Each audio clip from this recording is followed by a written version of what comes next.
سورہ نساء 5واں پارہ آیت نمبر 94 ہے۔ اللہ کی طرف سے خطاب ہے، گویا اللہ مخاطب ہیں ان بندوں سے جو ایمان لے آئے۔ یا ایھا الذین آمنو، جب کبھی آپ یہ آیت پڑھیں، جتنی آیتوں میں یا ایھا الذین آمنو ہے تو تلاوت کرنے والا اپنے کو سمجھ لے کہ مجھے اب میرا اللہ مخاطب کر رہا ہے اور مجھے بلا کر مجھے ایک حکم دے رہا ہے۔ اور ایسے موقع پر جب ہمیں ہمارا رب بلا رہا ہو، مخاطب بنا رہا ہو، اس وقت اگر ہم غفلت میں ہیں، بے راہ روی کی طرف ہیں، التفات میں کمی ہے، توجہ میں متوجہ ہونے میں اگر کمی ہے تو بڑا شدید جرم ہے۔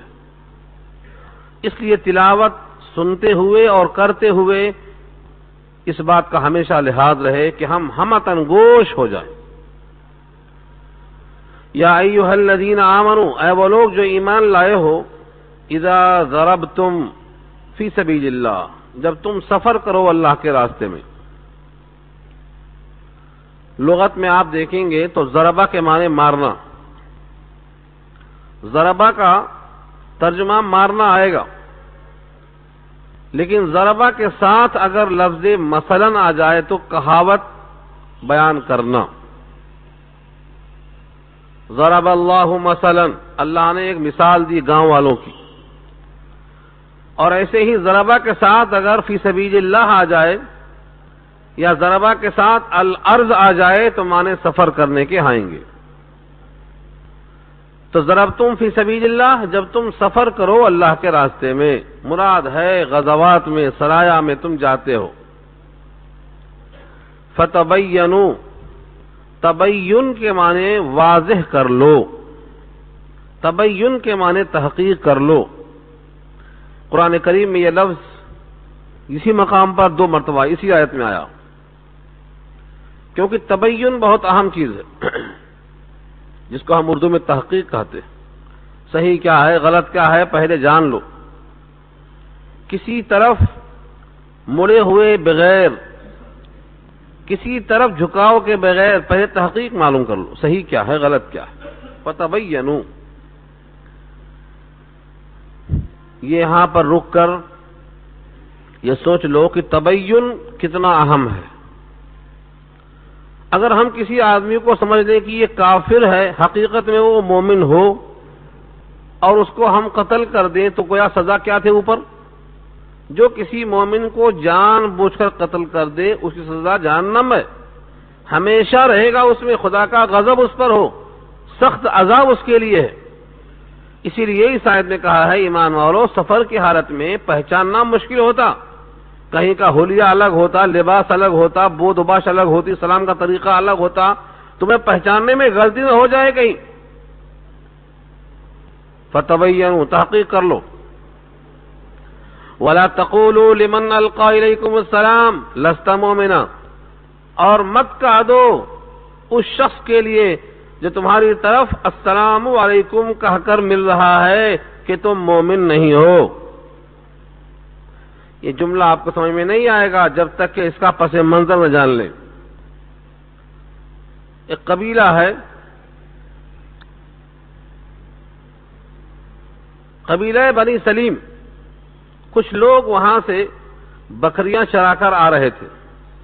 اس قبیلے کے لوگ، ان کے ساتھ مال غنیمت، جب دیکھا انہوں نے کہ مسلمانوں کا قافلہ جا رہا ہے، غزوات اسلحہ کے ساتھ لوگ لوٹ رہے ہیں، تو انہوں نے سلام کہا، السلام علیکم۔ مگر مقداد اور ایک صحابی کا نام آتا ہے اسامہ، اور ایک واقعہ ایسا ہی بیان ہوا ہے ترمذی کے حوالے سے، اس قسم کے کئی واقعات بیان ہوئے ہیں۔ انہوں نے سمجھا کہ یہ اپنی بکریاں اور جان بچانے کے لیے السلام علیکم کہا کر ہمیں چکمہ دے رہے ہیں یہ کافر۔ انہوں نے ان کے سلام کی کوئی پرواہ نہیں کی اور ان کی گردنوں کو صاف کر دیا، کہا تم لوگ جان اور مال بچانے کے لیے السلام علیکم کہہ رہے ہو۔ جب نبی صلی اللہ علیہ وسلم کے پاس اس واقعے کو پیش کیا گیا تو آپ کی آنکھوں سے غصہ چھلک رہا تھا اور زبان سے بار بار ہی فرما رہے تھے تمہارا اس وقت کیا حال ہوگا جب کلمہ تمہارے خلاف استغاثہ پیش کرے گا، قیامت میں تمہارا کیا جواب ہوگا۔ تو اس اوپر کے حصے میں اسی مضمون کو پیش کیا اللہ نے، لمن القا الیکم السلام، جو تمہاری طرف سلام القا کرے، القا مانے ڈالنا، تو اگر یہی سلام مروج مراد ہے السلام علیکم تب تو یہ واقعہ فٹ ہے اس کے اوپر۔ اور دوسرا واقعہ بھی ہے جس کے معنی السلام کے ہیں، یعنی صلح کا معاملہ پیش کرنا کہ صلح کر لیجیے۔ اگر تمہاری طرف کوئی صلح کو پیش کرے تو تم ان سے یہ مت کہہ دو کہ تم مومن نہیں ہو۔ تبتغون عرض الحیات الدنیا، تلاش کرتے ہوئے دنیا کی حیات کا سامان۔ عرضہ کے معنی ہر وہ سامان جو دنیا کے لیے بطور حاجت کے پیش کیا جاتا ہو، بکریاں ہیں، گھوڑے ہیں، اونٹ ہیں، کھانے پینے کے سامان ہیں، استعمالی اشیاء ہیں، سب عرض میں آتی ہیں۔ عرض الحیات الدنیا، دنیا کی حیات کے لیے۔ فَعِندَ اللَّهِ مَغَانِمُ كَثِيرَةٌ، پس اللہ کے پاس بہت سا ڈھیر و مال موجود ہے۔ مغانم مغنم کی جمع ہے اور کثیرہ اس کی صفت ہے۔ بہت سا مال غنیمت اللہ کے پاس ہے۔ یہ چند بکریاں اور چند اسباب اگر تمہارے ہاتھ سے چھوٹ گئے تو اس کا غم نہ کرو اور اس کے حاصل کرنے کی خاطر کسی سلام کرنے والے کو کافر کہہ کے قتل مت کر دو، کیونکہ تمہیں اس کے بدلے میں جو اللہ کے پاس ملنے والا ہے وہ مغانم کثیرہ بہت زیادہ ہے۔ یہاں سے ہمیں کچھ مسائل ملے۔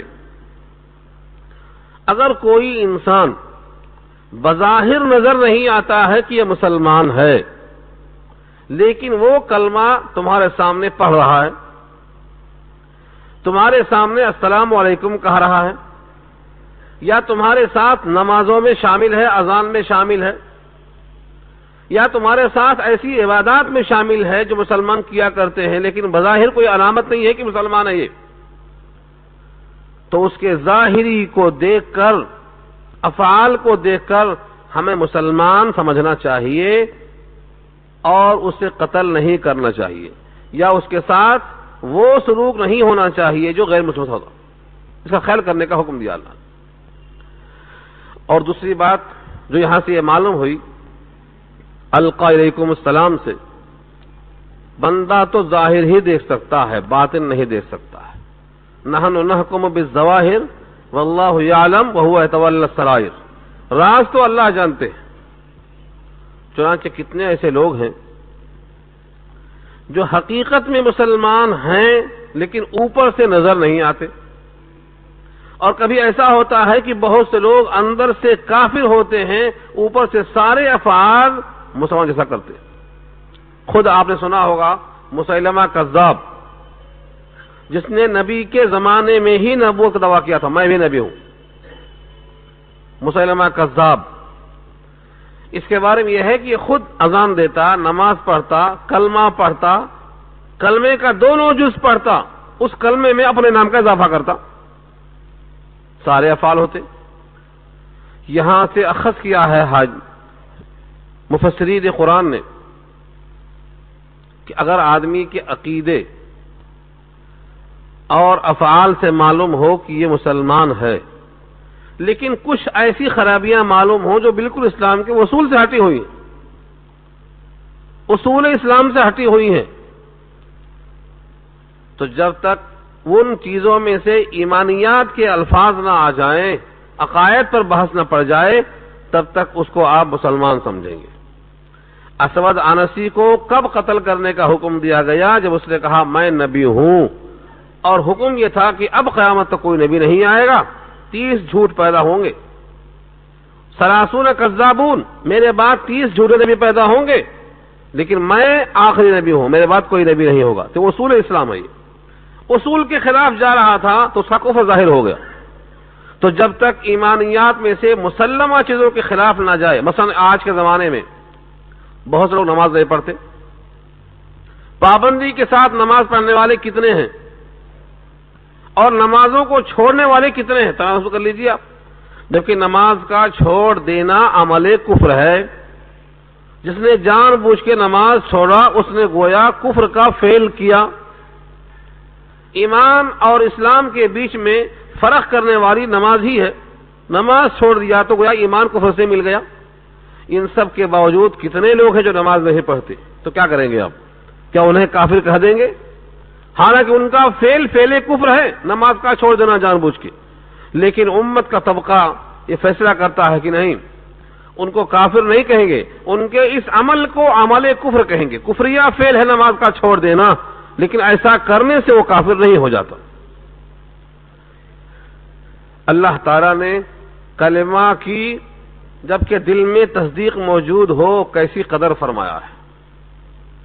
اعتقاد، تصدیق قلبی جس کا نام ہے، کتنی قدر فرمایا ہے کہ اگر دل میں کسی کے تصدیق ہے اور باہر کے افعال خلاف بھی ہیں تو اس کو مومن ہی کہنے کا حکم دیا ہے. ہمارے پاس دیکھیے اب کیا ہوتا، ادنا باتوں پر مسلمانوں کے درمیان کتنا انتشار ہے، کتنا افتراق ہے، کتنا بعد ہے، کتنا دوری ہے. یہاں تک کہ ہماری مسجدیں تقسیم ہو گئیں، ہماری خانقاہیں تقسیم ہو گئیں اور ہمارے لیے چلنے پھرنے کے راستے مسدود ہو گئے. مسلمان ہی کو اپنے سے غیر سمجھنا شروع کر دیا. یہ سب تفریق نہیں ہے. قرآن کی یہ آیت کو خوب سمجھو. جو تمہاری طرف السلام علیکم کہہ کر ملتا ہے تم اس کو لست مؤمنا، تم مومن نہیں ہے مت کہو. لا تقولوا، یہ اللہ کا حکم ہے.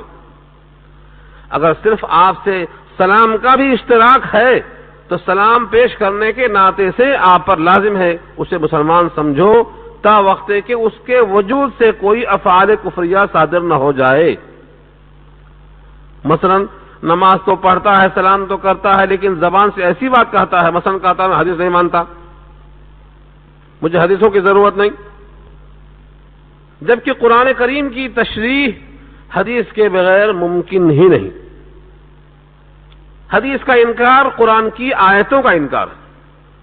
اب ظاہر یہ ہے جب اس کی زبان سے صراحتاً ایسے الفاظ ملیں گے تو اس کے کفر کا فتویٰ دیا جائے گا، اور نہ ظاہری افعال کی خرابی سے کافر نہیں کہا جائے گا. یہ سب مسائل پیدا ہوتے اسی آیت سے.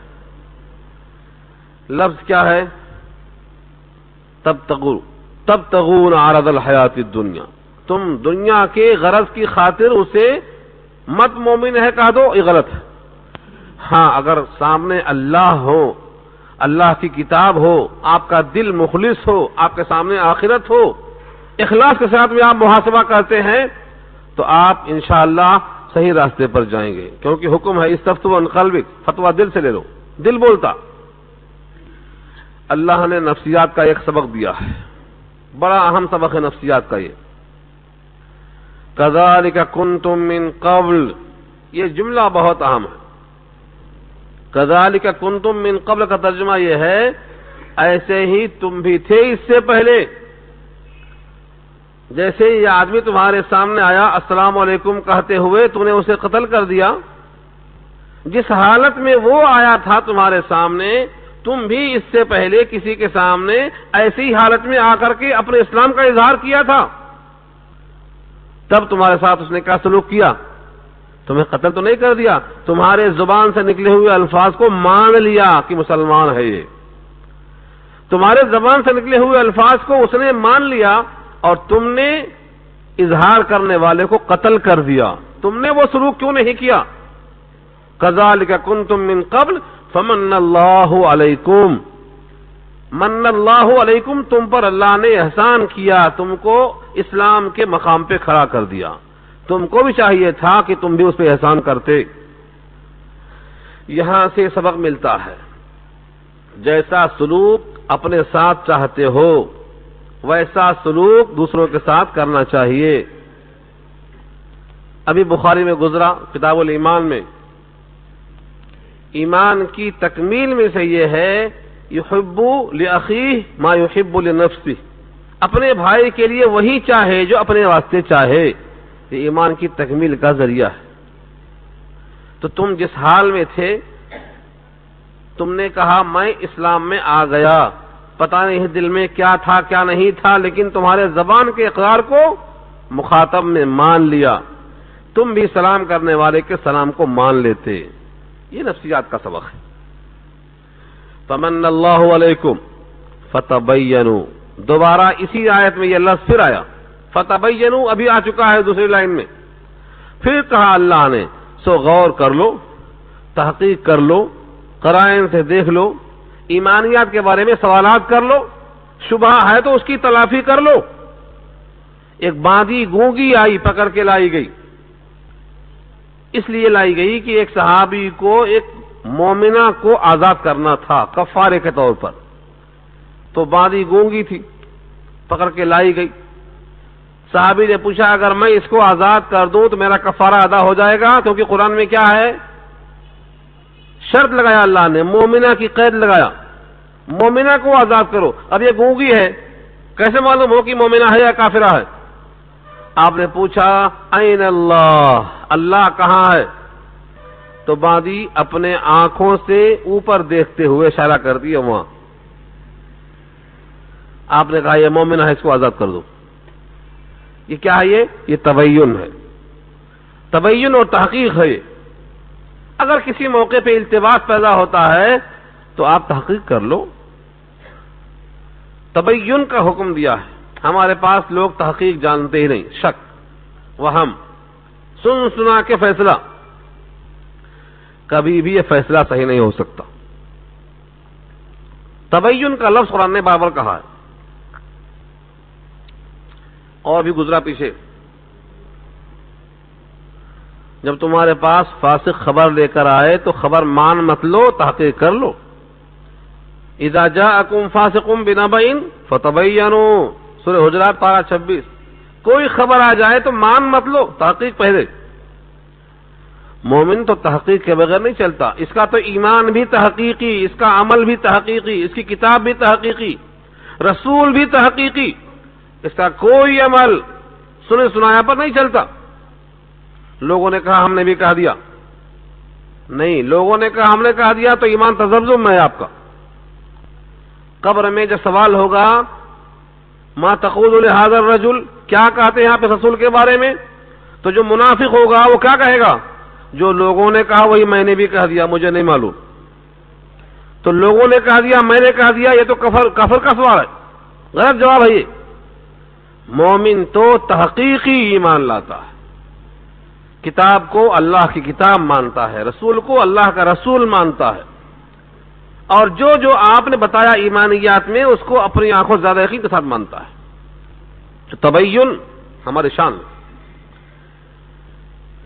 اور جب تک آدمی تبین نہ کرے گا پچھتائے گا، کبھی دنیا میں کبھی آخرت میں۔ چنانچہ سورہ حجرات میں فرمایا اذا جاءکم فاسق بنبأ فتبینوا ان تصیبوا قوما بجہالہ فتصبحوا علی ما فعلتم نادمین۔ تم اس کی خبر پہ کان دھر لیا اور کچھ فیصلہ کر لیا، اقدام کر لیا، بعد میں غلط معلوم ہوا تو تم کو شرمندہ ہونا پڑے گا، شرمندہ ہونا پڑے گا، نادم ہونا پڑے گا۔ یہ ندامت اگر یہاں ہے تو معافی ہو جائے گی، اور یہاں نادم نہیں ہوا، اکڑتا رہا، تو وہاں تو نادم ہونا ہی پڑے گا۔ تو تحقیق کے بغیر جو عمل ہوگا اس پر ندامت رکھیے۔ آپ کو معلوم ہے حابیل اور قابیل کا قصہ قرآن نے بیان کیا ہے سورہ مائدہ میں۔ اس نے بھائی کو قتل کر دیا جوش میں، تحقیق نہیں کیا کہ میرا اقدام صحیح ہے کہ غلط، بھائی کو قتل کر دیا۔ اب لاش کو کیا کرے؟ اللہ نے کوا بھیجا، ایک کوے نے کوے کو مارا، زمین کھودا، دفن کیا۔ تب دفن کا سلیقہ آیا اور کہا اللہ کی قسم اس کوے سے بھی میں بدتر ہو گیا، کوے کو دفن کرنا تو کم سے کم آ رہا تھا، مجھے وہ بھی نہیں آ رہا تھا۔ فاصبحوا نادمین، نادم ہو گیا۔ تو قابیل بھی حابیل کے قتل پر نادم ہوا، کیونکہ تحقیق کے بغیر کام کیا۔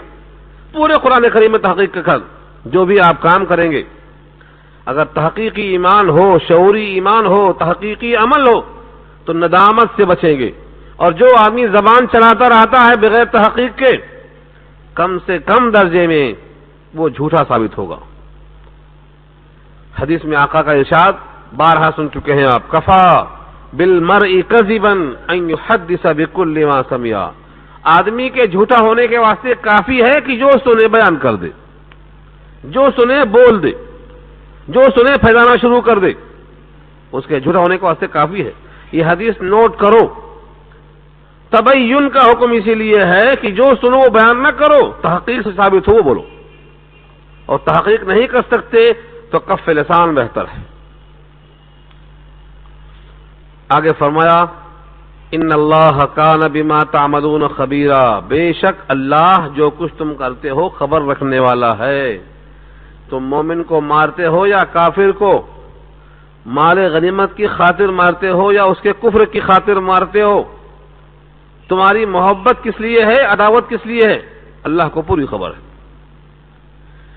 یہاں سے بات معلوم ہو گئی کہ مومن اگر ہے مومن تو اس کا اکرام تم پر لازم ہے۔ اگر کسی آدمی نے ایسی بات کہہ دیا کہ اس کے جملے کا 100 مطلب نکلتا ہے، ایک مطلب میں ایمان اور 99 مطلب میں کفر ظاہر ہوتا ہے، تو آپ کو وہ ایک جو 99 کے بعد 100واں نمبر ہے اسی پر محمول کرنا ہے کہ شاید اس کا مطلب یہ رہا ہو۔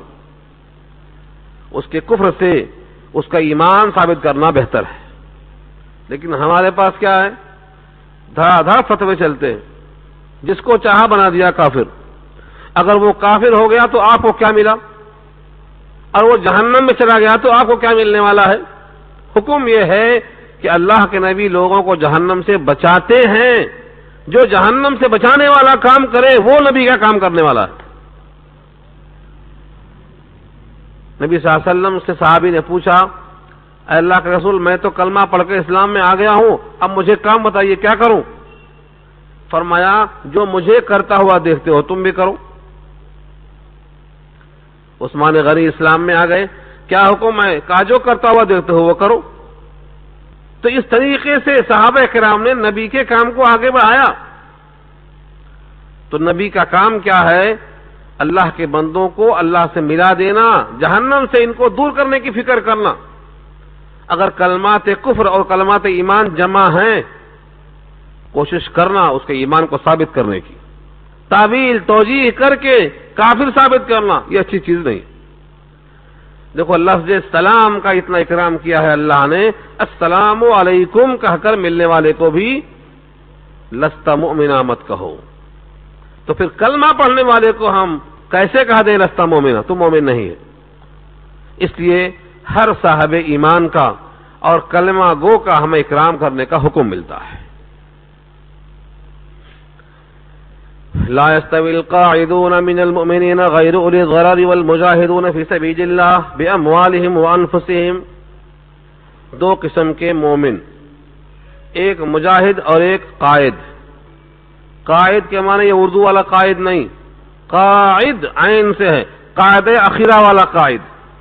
قاعدہ اولا 2 رکعت پہ اور قاعدہ اخیرہ 4 رکعت پہ یا 3 رکعت پہ۔ وہ قاعدہ کیا ہے؟ بیٹھک لینا، اسی سے گزرا ہے والقواعد من النساء، بڑھیا عورت جو بیٹھک لے لے چلنا پھرنا نہ آئے، سورہ نور میں الفاظ استعمال ہوئے۔ تو قاعدون کے معنی بیٹھک لیے ہوئے لوگ، بیمار ہیں، بوڑھے ہیں، ضعیف ایسے ہیں جو چلنے پھرنے کی طاقت نہیں رکھتے، آنکھوں سے کمزور ہیں، ان تمام کے واسطے اللہ نے استثناء رکھا ہے۔ لیکن عام مومن جو لڑنے کی طاقت رکھتے ہیں مگر لڑنے میں شریک نہیں ہوئے، بیٹھ گئے، گھروں میں بیٹھے رہ گئے، فرمایا دونوں برابر نہیں ہو سکتے۔ مجاہد فی سبیل اللہ اور وہ گھر میں بیٹھنے والا آدمی دونوں برابر نہیں ہو سکتے۔ لا یستوی برابر نہیں، لا یستوی کے معنی برابر نہیں ہو سکتے۔ اس لفظ کو آپ دیکھنا چاہیں سورہ حشر میں تو کیا فرمایا؟ لا یستوی اصحاب النار و اصحاب الجنہ، اصحاب الجنہ اصحاب النار دونوں برابر نہیں ہو سکتے۔ ٹھیک ویسے فرمایا لا یستوی برابر نہیں ہو سکتے، کون؟ القاعدون من المؤمنین، ایمان والوں میں سے بلا کسی عذر کے بیٹھ جانے والے، اور کون؟ والمجاہدون فی سبیل اللہ، اور جہاد کرنے والے اللہ کے راستے میں، یہ دونوں برابر نہیں ہو سکتے۔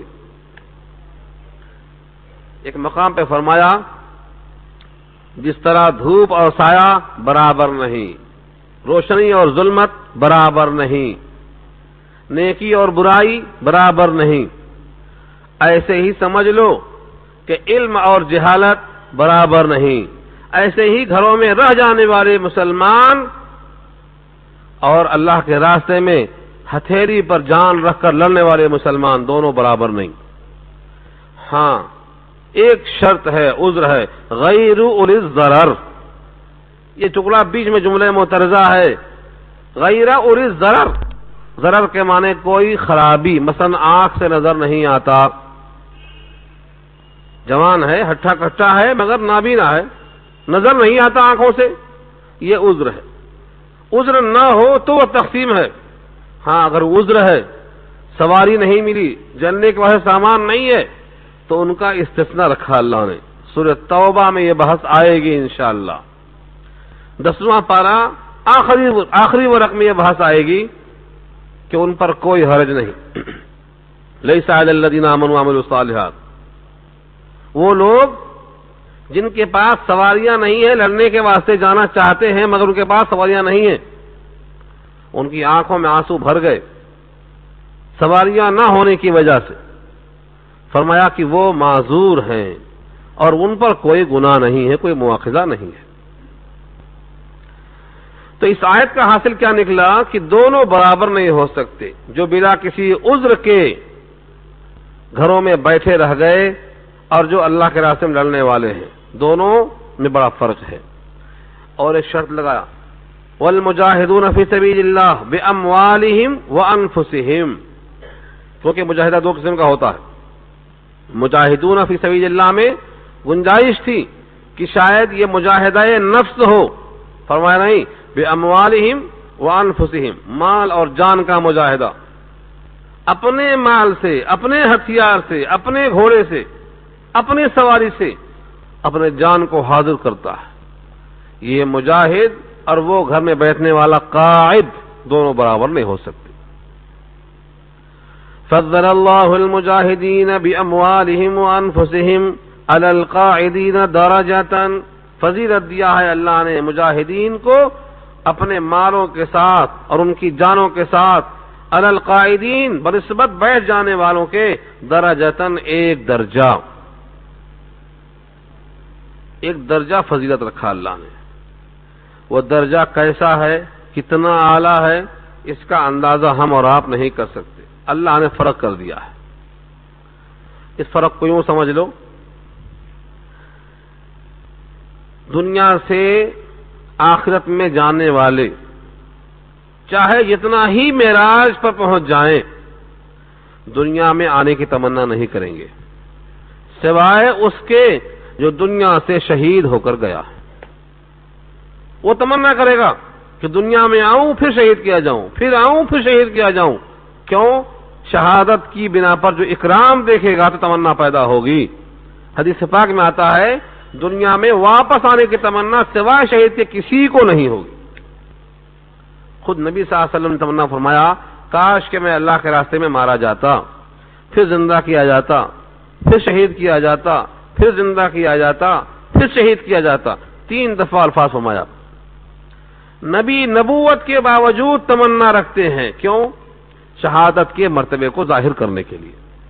تو جو درجتن کہا اللہ نے، ایک درجہ ہے، وہ درجہ کتنا اونچا ہے اس کا اندازہ اللہ کے پاس ہوا۔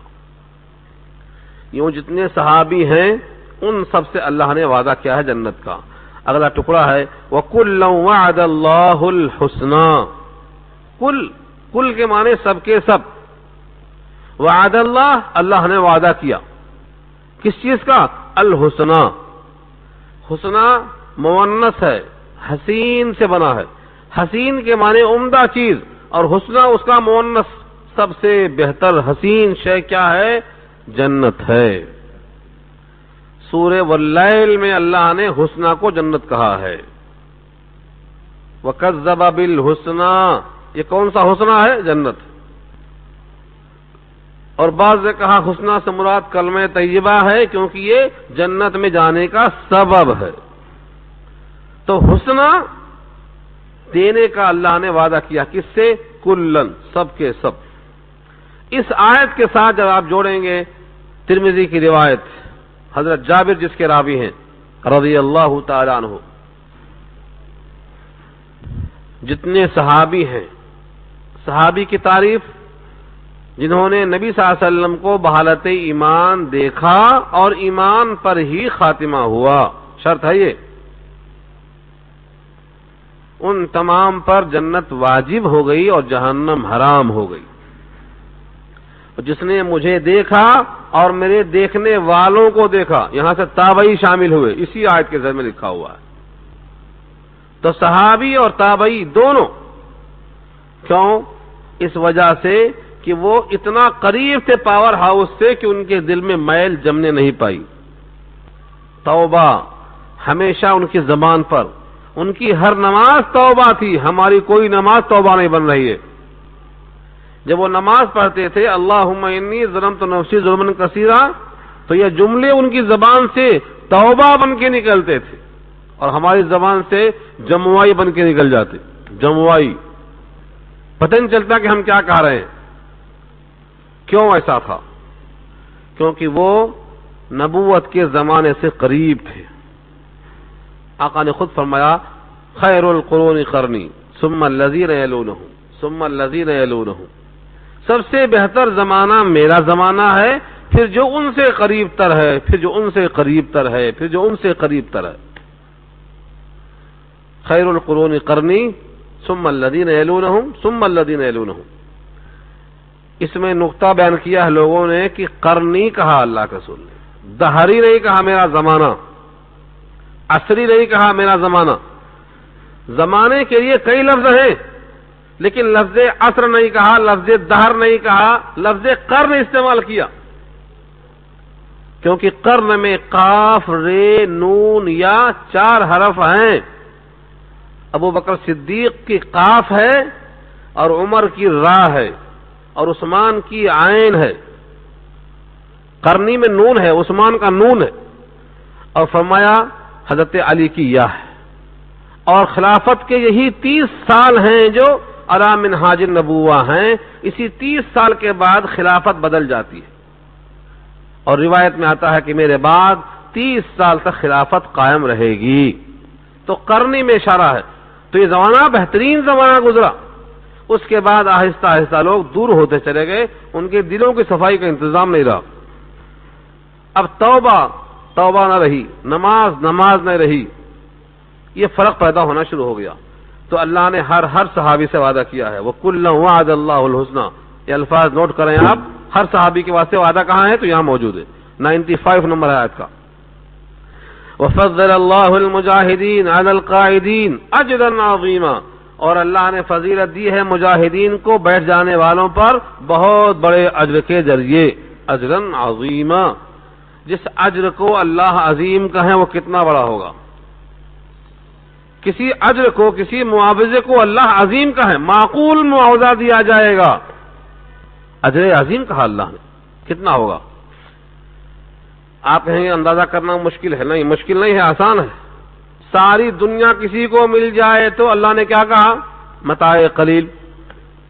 قل متاع الدنیا قلیل. دنیا پوری اللہ کی نگاہ میں قلیل ہے. اس ترازو میں دیکھو کہ اجر عظیم کتنا ہوگا. اس کے ساتھ وہ روایت بھی موجود ہے کہ اللہ نے ایک آدمی کو دنیا سے 10 گنا عطا فرمایا. 10 گنا. کس کو؟ ادنا آدمی کو. تو اللہ کی عطا ہے. درجات منہ، یہ سب بدلے ہیں، درجات ترقیات ہیں اللہ کی طرف سے. ومغفرۃ ورحمہ، اور مغفرت ہے اور رحمت ہے. 3 چیزیں کہی گئی ہیں. درجات کیا ہیں اور مغفرت کیا ہے اور رحمت کیا ہے؟ 3 چیزیں ہیں. بظاہر نظر آتا ہے کہ تینوں میں کوئی فرق نہیں ہے، تینوں ایک ہی چیزیں ہیں، درجات، مغفرت، رحمت. لیکن قرآن کریم میں کوئی بھی لفظ بلا علت کے نہیں رہتا. ہمارے علم کا، فہم کا قصور ہوتا ہے کہ وہاں تک نہیں پہنچ پاتے ہم. درجات، درجہ کی جمع ہے. جنت میں کچھ طبقے ہیں، درجے ہیں. جسے کہا سب سے اعلیٰ جنت الفردوس ہے، جب مانگو تو وہی مانگا کرو، جنت الفردوس سب سے اعلیٰ۔ جب یہ اعلیٰ ہے تو بقیہ اور ادنا ہوئی، تو ادنا اور اعلیٰ ثابت ہو گئی، 8 دروازے ہیں۔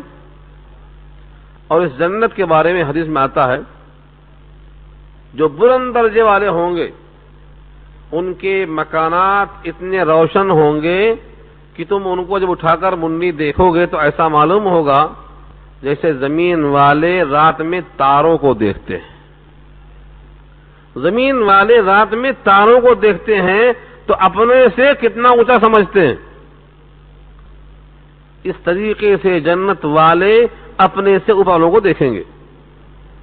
یہ فرق رکھا ہے، اور وہ روایت آپ کے سامنے آئی ہوگی۔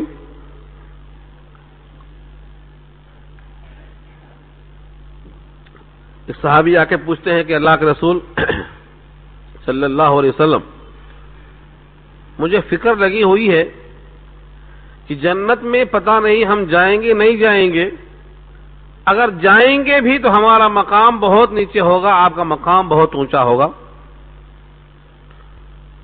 پھر یہ روایت نقل کی آپ نے کہ زمین والے آسمانوں کو دیکھتے ہیں، اتنا بودھ ہوگا تو ہم آپ کو بغیر دیکھے قرار کیسے ملے گا؟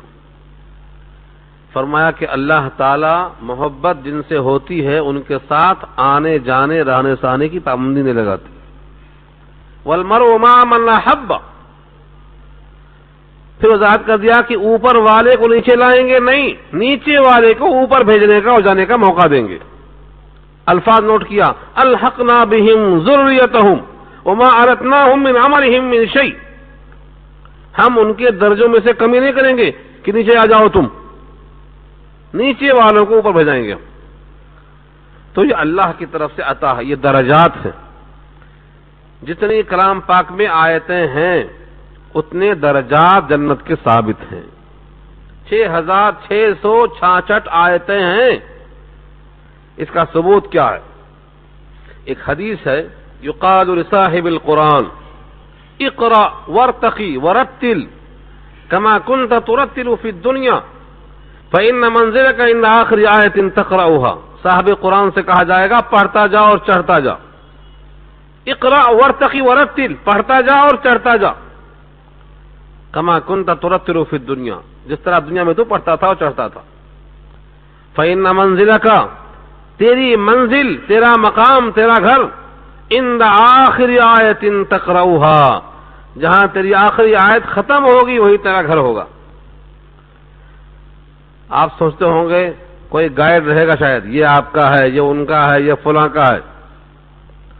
مشکات کی روایت میں یہ ہے دنیا والے گھر سے زیادہ جلدی پہچانیں گے وہاں کا گھر، یہی میرا ہے۔ دنیا والے گھر سے زیادہ جلدی پہچانیں گے کہ میرا گھر یہی ہے۔ تو اللہ کا فضل یہ ہوا کہ اتنے درجات تو بتا دیا حدیث پاک میں، اور کتنے درجات ہیں وہ اللہ کو معلوم۔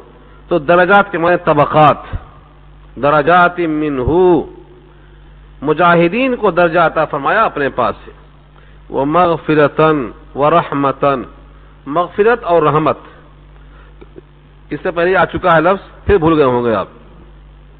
مغفرت کا مادہ ہے غفرہ، غین فے رے، اور غفرہ کے معنی آتے ہیں کسی چیز سے کوئی چیز ڈھانپ دینا۔ نیچے وہ چیز ہے کہ نہیں ہے اس سے بحث نہیں، مگر ڈھانپ دینے کا نام غفرہ ہے۔ لوہے کی ٹوپی جس کو ہم عربی میں کہتے ہیں مغفر، ڈھانپ لیتی ہے، کھود۔ تو مغفر کے معنی وہ ٹوپی جو سر کو چھپا لیتی ہے۔ تو مغفرت کے معنی اللہ تعالی بندے کے گناہ کو ڈھانپ دے، ہے کہ نہیں ہے نظر نہیں آتا۔ اس ڈھانپنے کی مثال ایک حدیث ترمذی کی ہے، اور بہت مزہ آتا ہے اس حدیث کو پڑھتے ہوئے۔ ایک بندے کو اللہ تعالیٰ بلائیں گے، اپنے قریب کریں گے، اور اپنا دست اقدس اس کے موڑھے پر رکھ کر سوال کریں گے، تم نے ایسا کیا تھا؟ کہے گا یا ربی فعلت ہکذا، ایسا ہی کیا تھا۔ تم نے یہ بھی کیا تھا؟ کہے گا یہ بھی کیا تھا. جتنے گناہ ہیں ایک ایک کر کے رب کریم گنواتا جائے گا اور سارے گناہ پہ بندہ اقرار کرتا جائے گا. اللہ فرمائیں گے آخر میں کہ یہ تیرے سارے گناہ پر دنیا میں نے پردہ پوشی کی تھی، آج بھی پردہ پوشی ہی کروں گا. اس طرح سے اس کے سارے گناہ کو اللہ تعالیٰ اس بندے اور اپنے درمیان رکھ کے اسے چھپا دیں گے، لوگوں پر ظاہر نہیں کریں گے. اس کا نام مغفرت رکھا اللہ نے. یہ مغفرت ہے. اور رحمت کی تعریف میں لکھا ہے،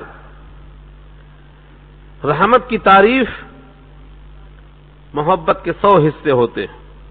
1/100 دنیا میں نازل ہوا جس کے ٹکڑے ہر ماں کو ملے، ہر باپ کو ملے، اور 99/100 اللہ کے پاس ہے جسے وہ بندوں کو چاہتا ہے. اس محبت کے ذریعے سے جب بندہ بھٹکتا ہے اور شرک میں ملوث ہوتا ہے اور اللہ کو چھوڑ کر غیر اللہ کے پاس جاتا ہے تو اس کی غیرت کو جوش آتا ہے. اصل میں رحمت کے معنی آتے ہیں دل کا نرم ہونا، دل کا کسی پہ مہربان ہو جانا. اور اللہ تعالیٰ کا دل کسی پہ مہربان ہو یعنی متاثر ہو جائے، دل میں تاثر پیدا ہو، قوت انفعال آ جائے، یہ بندوں کی صفت ہے، اللہ کی صفت نہیں ہے. اس سے مراد نتیجہ ہے. وَظَاهِرُهُ مِنْ قِبَلِهِ الْعَذَابُ. اب اس کے اندر کے حصے میں رحمت ہوگی اور باہر کے حصے میں عذاب ہوگا. تو رحمت کے معنی شفقت اور محبت کا اظہار، شفقت اور محبت کا اظہار. تو ایک تو ہے معافی، معاف کر دینا، مٹا دینا، اور ایک ہے مغفرت، ڈھانپ دینا، اور ایک ہے رحمت، شفقت و پیار کا اظہار کر دینا. ان سب کو جمع کرتے ہوئے شعراء نے کئی کلام کیے ہیں، کئی نقلیں کی ہیں. من نگویم کتاتم بپذیر قلم عفو بر گناہم کش. میرے اعمال کو قبول کر لے یہ میں نہیں کہتا ہوں، یہ کہتا ہوں کہ معافی کا قلم پھیر دے، نام اعمال صاف ہو جائے. چنانچہ یہی بہتر ہے. رہے گا تو ظاہر ہونے کا امکان ہے، نہ رہے بانس نہ بجے بانسری، صاف کرتے رہو اس کو. چنانچہ وہ دعا نبی صلی اللہ علیہ وسلم کی مشہور ہے، اللہم باعد بینی و بین خطایا کما باعدت بین المشرق والمغرب. جتنا دوری ہے میرے اور مشرق کے درمیان اتنا ہی دوری کر دے. اللہم باعد بینی و بین خطایا، میرے اور میرے خطاؤں کے درمیان اتنا دوری پیدا کر دے جتنا دوری ہے مشرق و مغرب کے درمیان. اللہم ثبتنا علی الایمان، ثبتنا علی الایمان. اے اللہ ہمیں دین پر ثابت رکھ. اللہم ثبت قلبی علی دینک، اللہم ثبت قلبی علی طاعتک. اور اللہم نقنی من الخطایا کما ینقی الثوب الابیض من الدنس. اے اللہ خطاؤں سے مجھے ایسا صاف کر دے جس طرح گندا کپڑا صاف کیا جاتا ہے بالماء والثلج والبرد، پانی سے، اولوں سے، برف سے صاف کر دے. ان دعاؤں کا حاصل یہ ہے کہ نامہ اعمال میں غلطیاں ہونا یہ تو فطرت ہے آدم کی اولاد میں، لیکن اس کو مٹاتے رہنا یہ نبی کی سنت ہے، حکم دے دیا. وَكَانَ اللَّهُ غَفُورًا رَحِيمًا. اور اللہ ہے غفور یعنی مغفرت کرنے والا، اور رحیم یعنی رحمت کرنے والا. غفور سے مغفرت ظاہر ہوئی اور رحیم سے رحمت ظاہر ہوئی، اور ان تمام چیزوں کا جو نتیجہ ہے وہ درجات کا ظہور ہے. یہ سب اللہ کے صفات میں سے ہیں.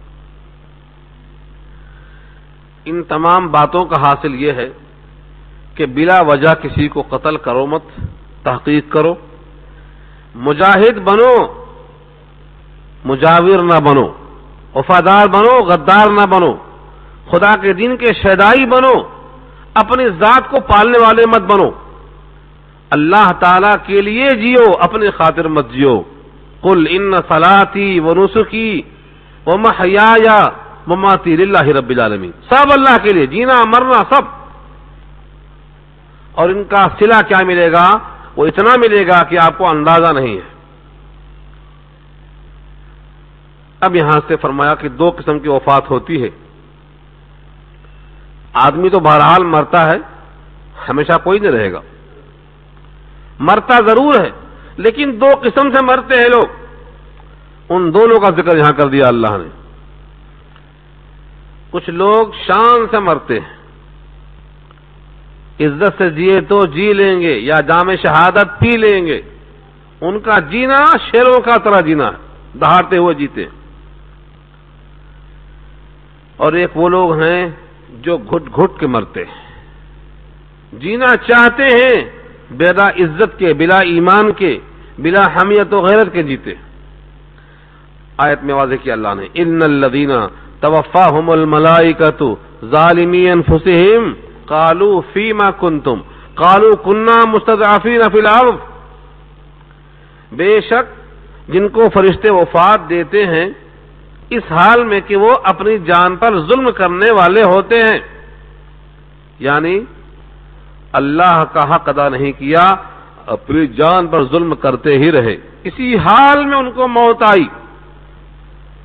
نمازیں کل سے پڑھیں گے، زکوٰۃ بعد میں دیں گے، قرآن بعد میں سمجھیں گے، زکوٰۃ ابھی نہیں دیں گے، حج بعد میں کریں گے، سارے کام کو مؤخر کرتے رہے، یہاں تک کہ وفات کا وقت ہو گیا، فرشتے آ گئے۔ اب فرشتے پوچھتے ہیں قالو فیما کنتم، کس حال میں گزارا زندگی کو، کیسے گزارا؟ فیما کنتم، کہاں تھے، کیسے تھے، کیا کھایا، کیا پہنا، کس سے ملے، کون سا کام کیا، کدھر گزارا اوقات؟ اس کا ایک ہی جواب ہے، وہ کہیں گے قالو، کہیں گے کننا، ہم تھے مستضعفین فی الارض، زمین میں کمزور قسم کے آدمی، کمزور تھے، جماعت سے نماز نہیں پڑھ سکتے تھے، زور سے قرآن نہیں پڑھ سکتے تھے، علل اعلان اللہ کا پیغام عام نہیں کر سکتے تھے، بتوں کی پرستش ہوتی تھی، ہم ان سے کہنے کی جرت نہیں کرتے تھے کہ یہ تو شرک ہے اور اس سے بڑا ظلم کائنات میں نہیں ہے، ان الشرک لظلم عظیم، ہم نہیں کہہ سکتے تھے، گھٹ گھٹ کے رہے ہم، مستضعفین فی الارض، زمین میں ہم کمزور تھے، مغلوب تھے، مقہور تھے، مظلوم تھے، جیسے آج ہو رہا ہے سارے عالم میں۔ گھروں میں گئے تو گھر میں بھی نہیں چلتی، آفس میں گئے تو وہاں بھی نہیں چلتی، مشکل سے جھگڑا فساد چلتا ہے تو مسجدوں میں چلتا ہے، یہاں چلا لو، کائنات میں کہیں نہیں چلتی، ہر جگہ مغلوب، سارے عالم میں اسلام کے خلاف الغار ہو چکی ہے۔ یہ جواب جب سنیں گے فرشتے تو کیا کہیں گے جواب میں؟ بیچارہ ہاں تھکا ہوا آیا ہے سو جا، نہیں نہیں نہیں، شاباشی نہیں دیں گے فرشتے، کیا کہیں گے؟ یہ اللہ کا کرم ہے، اس کا رحم ہے کہ جو آنے والا وقت ہے قبر میں وہ ابھی بتا دیا یہیں پر۔ کیا کہیں گے فرشتے؟ قالوا الم تکن ارض اللہ واسعۃ فتہاجروا فیہا، فرشتے کہیں گے کیا نہیں تھی زمین اللہ کی کشادہ کہ تم اس میں ہجرت کر جاتے؟ کیوں تھے وہاں گھٹتے ہوئے؟ جو رب کریم وہاں کھلانے پر قادر ہے، ترک مقام کے بعد بھی کھلانے پر قادر ہے، تو اس مقام پر کیوں تھے؟ اس سوال کا جواب ڈھونڈنا پڑے گا۔ آخری وقت میں، آخری زمانے میں ایسا ہوگا کہ لوگ اپنے ایمان کو بچانے کے لیے پہاڑوں پہ چڑھ جائیں گے، شہر چھوڑ دیں گے، گاؤں چھوڑ دیں گے، اور بکریاں ساتھ لے جائیں گے، ان کا دودھ پی لیں گے، اور بارش کے پانی کو جہاں جمع ہوا دیکھیں گے اس کو نکالیں گے اور پی لیں گے۔ تو بکری کا دودھ غذا اور برسا ہوا پانی ان کے واسطے مشروب، اسی پہ قناعت کر لیں گے۔ کیوں؟ ایمان کے تحفظ کے لیے۔ یہ حدیث بتاتی ہے کہ اگر ایمان بچتا نہ ہو تو اس مقام پہ تمہیں نہیں رہنا چاہیے، وہاں سے ہٹ جانا چاہیے۔ جس مقام پر جماعت سے نماز نہ پڑھ سکتے ہوں، اللہ کا پیغام عام نہ کر سکتے ہوں، اسلام پر چلنے میں رکاوٹ ہوتی ہو، اس مقام پر تم کیوں تھے؟ سوال کیا جائے گا۔ الم تکن ارض اللہ واسعۃ فتہاجروا فیہا، یہاں ایک سوال پیدا ہوگا کہ ٹھیک ہے، یہاں تو گھر میں اے سی تھا، وہاں کہاں ملے گا اے سی؟ گھر میں اسباب عیش تھے، ساگوان کی لکڑیاں تھیں، نرم گرم گدے تھے، بہترین دوستوں کی دعوتیں ہوتی تھیں، اسباب عیش جمع تھے، یہ چھوڑنے کے بعد کہاں ملتے؟ اس لیے وہیں پڑے تھے، جا نہیں سکتے کہیں بھی۔ اس سوال کو ذہن میں رکھو، 2-3 آیتوں کے بعد اس کا جواب آ رہا ہے۔ نفسیات کا پورا لحاظ کیا ہے رب کریم نے، جو سوالات دماغ میں آتے ہیں سب کا جواب موجود ہے۔ کاش کہ ہم قرآن کو سمجھ کر پڑھے ہوتے اور سوچتے رہتے کہ رب کریم کیا چاہتا ہے۔ وہ چاہتا یہ ہے کہ تمہارا مال تمہارا نہیں ہمارا ہے، تمہاری جان تمہاری نہیں ہے ہماری ہے، تمہارا وجود تم نے نہیں بنایا، تم تو حقیر قطرے کی شکل میں تھے تب بھی ہم نے بنایا، اور آئندہ مٹی میں جب جائیں گے تب بھی ہم ہی بنائیں گے، اور دوبارہ زندہ کرنے کے وقت بھی ہم ہی زندہ کریں گے۔ تم کو تو ہم اس وقت سے جانتے ہیں جب تم ماں کے پیٹ میں جنین کی شکل میں تھے، اذ انتم اجنۃ فی بطون امہاتکم، تمہیں تب سے ہم جانتے، تم کو ہم اس لیے بنائے ہیں کہ تم ہمارے ہو کر رہو، ہماری منشا ہماری مرضی تلاش کرتے رہو۔ تو جواب آ رہا ہے 2 آیتوں کے بعد۔ فرشتے کیا کریں گے ان کو؟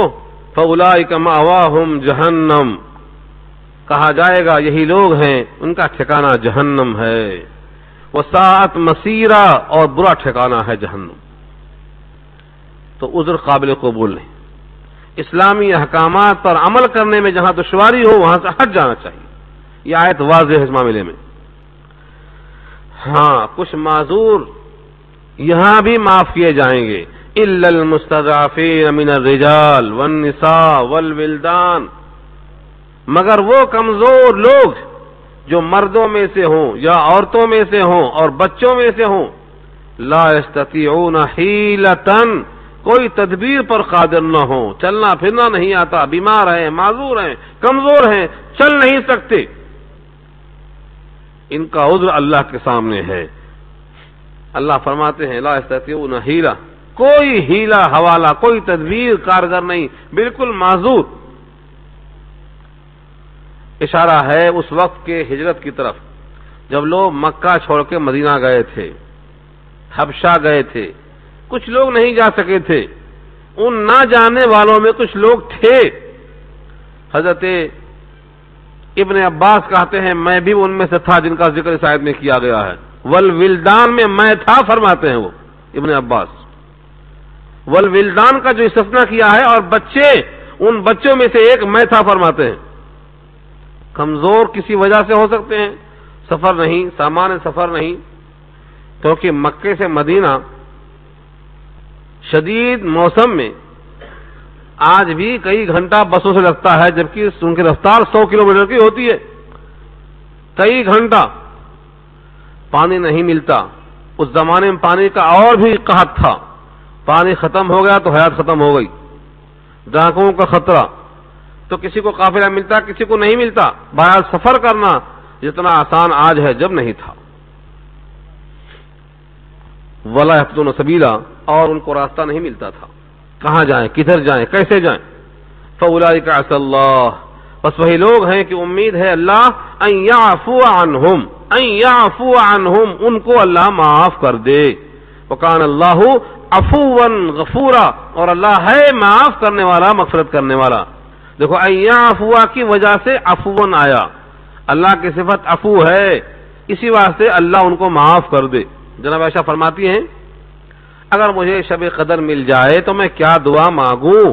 فرمایا نبی صلی اللہ علیہ وسلم نے کہو اللہم انک عفو تحب العفو فاعف عنی یا کریم، اے پروردگار آپ معافی کو پسند کرتے ہیں اور آپ خود عفو ہیں، معافی کو پسند کرتے ہیں، اس لیے ہم کو بھی آپ معاف فرما دیجئے۔ تو عفو اللہ کی صفت ہے۔ اب یہاں سے اس بیان کی آخری آیت نمبر 100 ہے، جس میں آپ کے سوالوں کا جواب ہے کہ ٹھیک ہے ہجرت کر جانے کے بعد ہماری روزی کا کیا ہوگا، روٹی کہاں سے آئے گی، پانی کہاں سے آئے گا، غذائیں کہاں سے آئیں گی، کون کھلائے گا پلائے گا ہمیں؟ اللہ کا وعدہ ہے، تھا، آج بھی ہے، آئندہ بھی رہے گا۔ ومن يهاجر في سبيل الله يجد في الارض مراغما كثيرا وسعا ومن يخرج من بيته مهاجرا الى الله ورسوله ثم يدركه الموت فقد وقع اجره على الله وكان الله غفورا رحيما۔ آیت نمبر 100 ہے، ہجرت کے فضائل ہیں اس آیت میں، ہجرت کے فضائل، اتنے فضائل ہجرت کے ہیں۔ اگر مہاجر کو معلوم ہو جائے تو ہجرت کرنا مقیم کے مقابلے میں آسان ہو جائے، کتنے فضائل بتائے۔ ومن یہاجر، جو ہجرت کرے، فی سبیل اللہ، اللہ کے راستے میں، یجد، پائے گا، فی الارض، زمین میں، مراغمن، بہت سی کشادہ جگہ، کثیرن، بہت زیادہ، وسعتن، اور وسعت پائے گا اور بہت ساری زمین پائے گا۔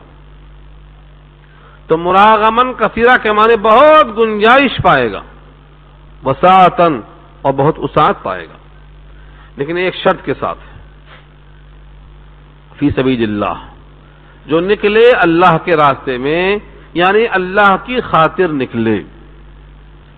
امام بخاری نے بخاری شریف جلد اول کے اندر پہلی ہی حدیث میں پیش کیا ہے اس کو، کہ بہت سے لوگ ہجرت کرتے ہیں اللہ کی خاطر، اور کچھ لوگ ہجرت کرتے ہیں کسی عورت سے نکاح کی خاطر۔ ایک عورت تھی، اس نے کہا مجھ سے نکاح کرنا چاہتے ہو تو یہاں نہیں ہوتی، چلو وہاں ہوگی۔ جیسے لوگ امریکہ سے انڈیا آ جاتے نا، ویسے وہ بھی مکے سے مدینہ آ گئے سیدھا، چلو وہیں نکاح ہوگی۔ تو ان کا نام پڑ گیا مہاجر ام قیس۔ ام قیس کی خاطر ہجرت کیا انہوں نے، شادی ان سے کرنا ہے۔ تو امام بخاری نے حدیث کوٹ کیا کہ جو ہجرت کرے گا اللہ و رسول کے لیے، اس کی ہجرت ہوگی اللہ و رسول کے لیے، اور جو ہجرت کرے گا کسی خاتون سے نکاح کرنے کے لیے، ان کی ہجرت شمار ہوگی اسی خاتون سے نکاح کرنے کے مد میں۔ اور جو ہجرت کرے گا دنیا کمانے کے لیے، اس کا مہاجر ہونا شمار ہوگا دنیا کی خاطر۔ تو نیت خالص ہونا شرط ہے۔ جب کبھی کوئی آدمی مہاجرت کے سفر پر چلتا ہے تو یہ اللہ کا وعدہ ہے کہ اس کو ہم گنجائش دیں گے۔ حضرت موسیٰ علیہ السلام مصر سے نکلے، مدین میں گئے، گنجائش ہوئی کہ نہیں ہوئی ان کے حق میں؟ حضرت شعیب کے گھر میں صفرا سے شادی ہوئی اور بہت سی چیزوں کے مالک بن بیٹھے، وسعت عطا فرمایا اللہ نے۔ حضرت ابراہیم نے عراق کو چھوڑ کر شام کو اپنا سفر کیا اور وہاں کا ملک اپنایا، تو ابراہیم کی اولاد 4 پشتوں میں نبوت ملی، ان کی برکتوں سے بیت اللہ آج بھی معمور ہے، ان کے ایک ایک نشانات عمل کو اللہ نے واجب قرار دے دیا۔ نبی صلی اللہ علیہ وسلم نے مکے سے مدینے کا سفر کیا تو آج بھی کائنات کو کسی کو نہیں دیا گیا جو آپ کو دیا گیا، یہ اللہ کی عطا ہے۔ اگر ہجرت کرنے والا سفر کرتا ہے اخلاص کے ساتھ تو یہ اللہ کا وعدہ آج ہی باقی ہے۔ لیکن ہجرت 2 قسم کی ہوتی ہے۔ ایک ہجرت ہوتی ہے مکانی، ہجرت مکانی سے مراد مکہ چھوڑ کر مدینہ آئے، مکہ چھوڑ کر حبشہ گئے، ایک مکان چھوڑا دوسرے مقام پہ گئے، ایک ترک مقام کہلاتا ہے، یہ بھی ہجرت ہے۔ لیکن حقیقی مہاجر یہ نہیں ہوتا۔ اللہ کے حبیب فرماتے ہیں، بخاری کی روایت ہے، المہاجر من ہجر ما نہی اللہ عنہ۔ حقیقی مہاجر وہ ہے جو ان برائیوں سے رک جائے جن سے اللہ نے روکا ہے، حقیقی مہاجر وہ ہے۔ ہم گھر چھوڑ رہے ہیں کس کے لیے؟ اللہ کے حکم پر چلنے کے لیے۔ ہم اپنا ملک بدلتے ہیں اس لیے کہ اللہ کا حکم مانیں گے، تو پھر اپنے جسم سے نافرمانی صادر کیسے ہو رہی؟ تو حقیقی مہاجر وہ ہے کہ جو ان گناہوں سے رک جائے جن سے اللہ نے روکا ہے۔ المہاجر من ہجر ما نہی اللہ عنہ، اس سے رکنا، آپ کو بھی ثواب ملے گا مہاجرت کا۔ ایک صاحب نکلے اپنے گھر سے، کہ مکہ سے مدینہ جائیں گے، راستے میں اتفاق سے بیمار ہو گئے، بخار آ گیا، گلٹی آ گئی، یا اور کسی وجہ سے وہ بہرحال بیمار ہو گئے، شدید بیماری چھا گئی، راستے میں ان کا انتقال ہو گیا، مدینہ نہیں پہنچے۔ لوگوں نے کہا ان کو ہجرت کا ثواب نہیں ملے گا، پہنچے ہی نہیں وہاں تک۔ اور کچھ لوگوں نے کہا نکلا تو تھا بیچارہ، ملنا چاہیے ثواب، حق تو ان کو بھی ہے ملنا چاہیے۔ یہ تمام لوگوں کی چیمے گوئیاں چل ہی رہی تھیں، یہ آیت اس کے بارے میں نازل ہوئی، وَمَن يَخْرُجْ مِن بَيْتِهِ مُهَاجِرًا، جو نکلا اپنے گھر سے ہجرت کرتے ہوئے الی اللہ ورسولہ، اللہ رسول کی طرف، ثم یدرکہ الموت، پھر اس کو موت نے آ پکڑا۔ یہاں صیغہ تو ہے یدرکہ مضارع کا، لیکن شرط کے جواب میں آ رہا ہے، جواب شرط ہو کر، اس واسطے پھر اس کو پکڑ لے موت، فقد وقع اجرہ علی اللہ، تو تحقیق کے واقع ہو گیا اس کا بدلہ اللہ کے ذمہ، اللہ کے ذمہ اس کا بدلہ واقع ہو گیا۔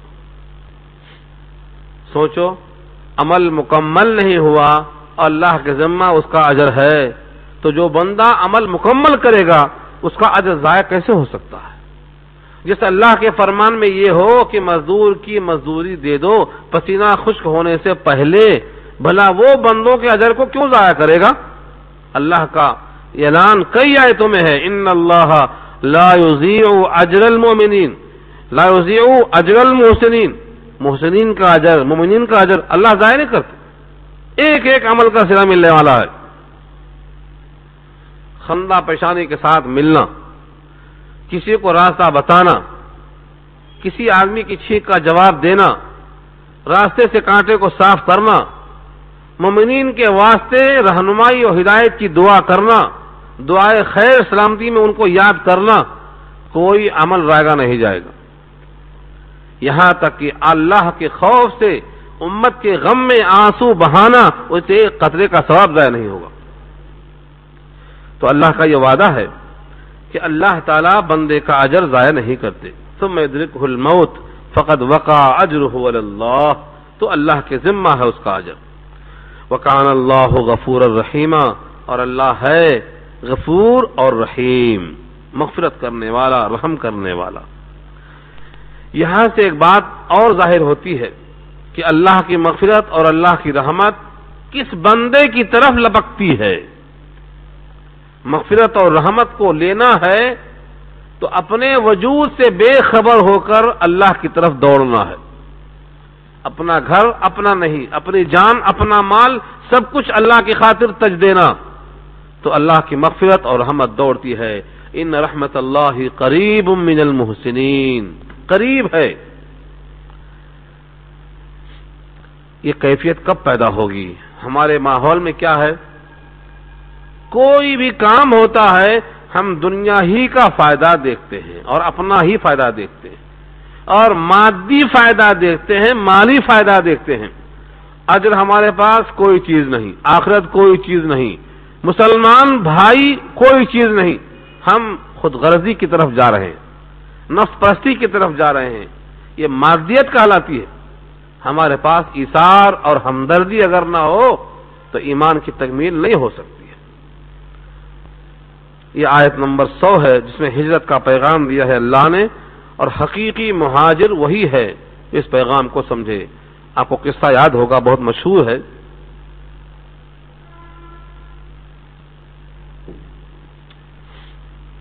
حالت جنگ میں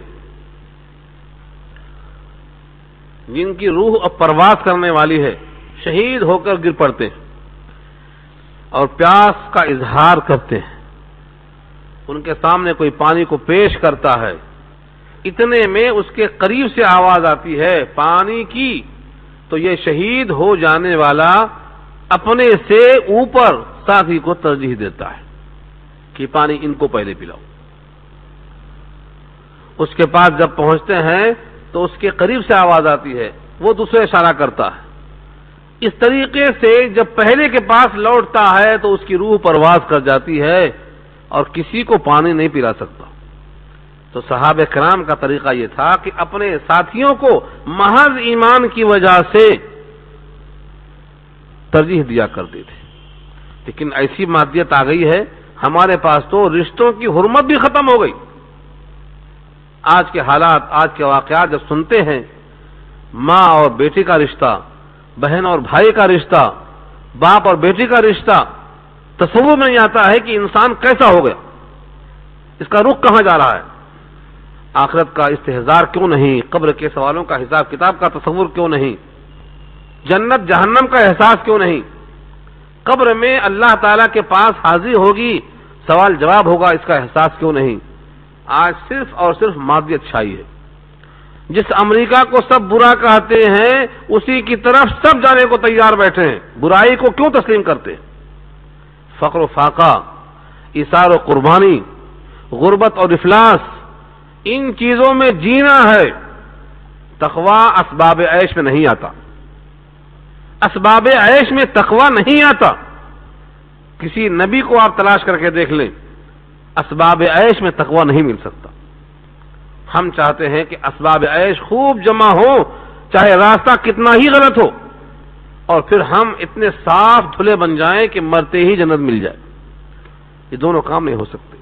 حرام غذاؤں سے بچیں، ان کے اسباب سے اپنے آپ کو روکیں، ایثار و قربانی کا جذبہ پیدا کریں، اور ایک ایسا صالح معاشرہ تیار کریں کہ لوگ مادیت کو فراموش کرنے والے بن جائیں۔ ہجرت اصل یہی ہے۔ شادی کے موقع پر ہو، کاروبار کے موقع پر ہو، ہم صرف اپنا خیال دیکھتے ہیں، اپنا فائدہ دیکھتے ہیں۔ ہمارے اوپر لازم ہے کہ ہم اپنے بھائیوں کا بھی خیال کریں، جب تک ان کی ہمدردی ہم کو حاصل نہ ہو۔ الدین النصیحہ، دین تو نام ہے خیر خواہی کا، جب تک خیر خواہی نہیں آئی دین کامل نہیں ہو سکتا ہے۔ یہ خلاصہ ہے اس پیغام کا۔ اب یہاں سے جو حالت جنگ میں، حالت سفر میں نمازیں قصر کی جاتی ہیں، بجائے 4 کے 2 پڑھی جاتی ہیں، ان کے مسائل شروع ہوتے ہیں۔ نماز خوف کا حال کیسا ہوتا ہے، خوف میں نماز کیسی پڑھی جائے، ان تمام چیزوں کو اگلی آیتوں میں انشاءاللہ آپ سنیں گے۔ آپ حضرات سے درخواست ہے کہ ٹائم پر آیا کریں، تاکہ وقت پر جائیں، وقت پر آئیں، بیان چھوٹنے نہ پائے۔ شروع سے رہیں اور اول سے آخر تک پورا مکمل بیان سنیں۔ قرآن کریم جب دل میں جائے گا تو نور ایمان داخل ہوگا، جو بھی ظلمتیں ہوں گی سب نکل جائیں گی، ان کے برکات سے استفادہ ہوگا۔ دعا کر لیں، اللہ تعالیٰ عمل کرنا آسان فرمائے۔ الحمدللہ رب العالمین، والصلاۃ والسلام علی سید المرسلین۔